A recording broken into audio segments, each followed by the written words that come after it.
Hello everyone, my name is Kay James, and welcome to the 6th episode in my series of Adobe Illustrator tutorials for beginners. This episode is going to be focused on drawing, using the pen, pencil, brush, and blob and eraser tool. Although it's great to use vector shapes, it is also really handy to be able to use all of the drawing tools available to us.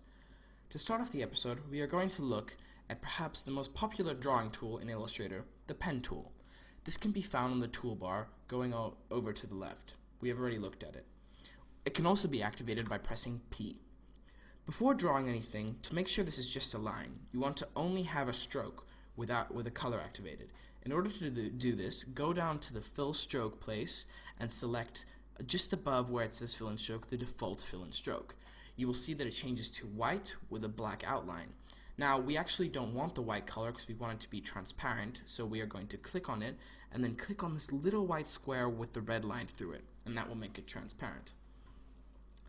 Now, once this is done, you can start using the pen to draw points and have them be automatically connected like this.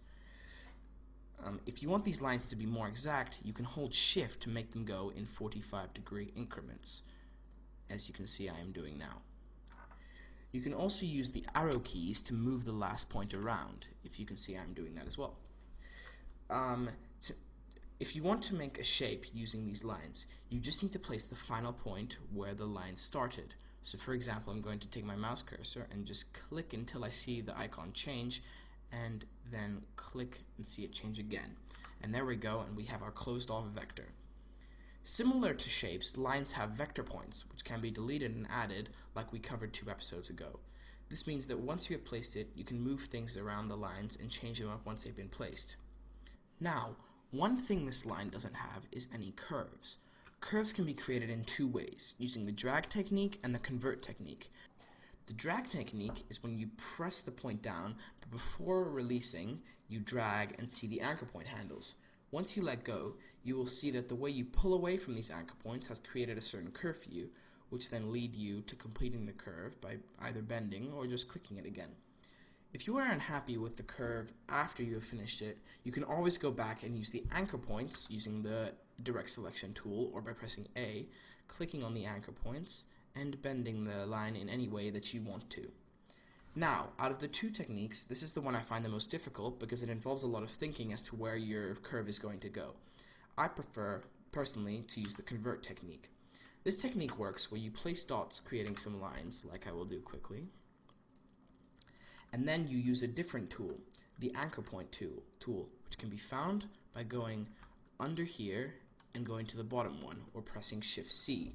When this tool is activated, you can click and drag on one of the anchor points and you will see that it makes it into a curve. It's similar to the other technique, but allows you to first map out a general outline of it so that you know what it'll look like generally. Next, we are going to look at the pencil tool, which is a great tool used for freehand drawing. Unlike the pen tool, it is completely freehand and produces more organic strokes rather than straight lines. In order to find this tool, we just need to go a few under the pen tool, and it should be right here called the pencil tool. Now, although you may think drawing freehand is difficult, what's great about the pencil tool is that if I zoom in on one of these lines a bit, you will see that if I am unhappy with the way that it looks, I can always drag over it and it'll remake the line. Now, one problem that you may encounter is that you don't achieve very smooth strokes using the pencil tool.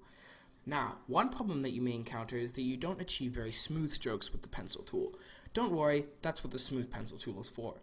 If you click and hold on the pen icon, you will see the smooth tool right here.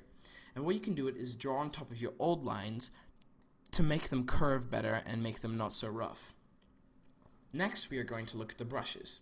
The paintbrush tool is another freehand tool and is great for a bolder stroke. You can find it by going over here and just above the pen tool. You will see that it makes nice thick lines similar to the pencil tool, but it stands out a lot more.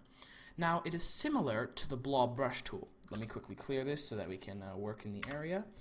But the Blob brush tool is directly under the pencil, and what the point of the Blob brush tool is that you create a line and then you bring it back and finish off the point. And what this will do is it'll immediately make a vector out of whatever you draw. Final tool we are going to look at is the eraser tool, which is great for editing something after you've made a little bit of a mistake. So what I'm going to do is create a couple vectors quickly, and use the pen tool by pressing P to quickly just draw some outlines of a shape. The thing with erasing vector shapes is that it will never cut out a piece of the shape for you. That's why sometimes you might need to use a pen or a pencil to make the shape. If you look when I use the eraser tool on it, all it does is drag in the point to where I have stretched it to. Now this can be useful if you want to make some funky looking shapes, but otherwise this isn't very handy. Now say you want to use it on a line, then it is much better.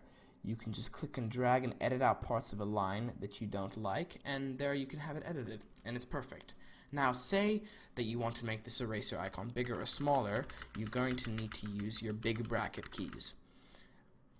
So that about sums up this episode. Thank you very much for listening. Remember, if you missed out any hotkeys, they are all in the description. I will see you in the next video.